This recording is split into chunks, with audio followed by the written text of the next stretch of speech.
Jafar Bashiri spoke very well about the discipline of the NRA versus. So when I see these soldiers here, called bodyguards, frightening people with guns, with what?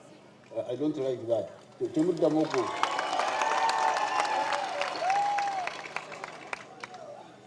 Even if you are guarding it, don't usionyeshe bunduki kwa wananchi, ionyeshe kwa adui.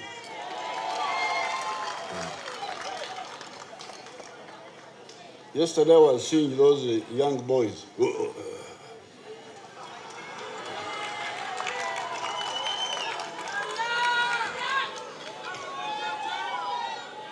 That's a very bad orientation. It means you don't know who the enemy is.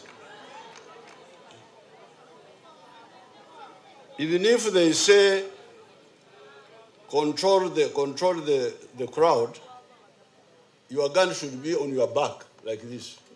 No, not.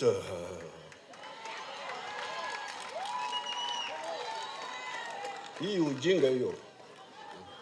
Bring my gun, I show them how you protect. Bring my gun. These are not enemies. You should not point a gun to them at all.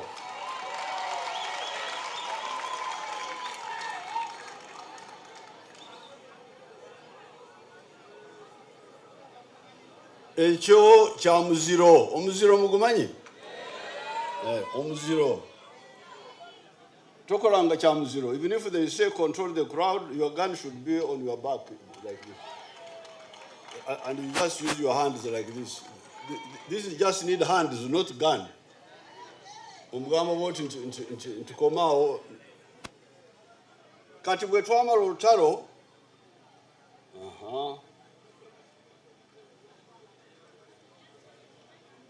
Look at this one. They don't even know how to organize the gun. But yeah.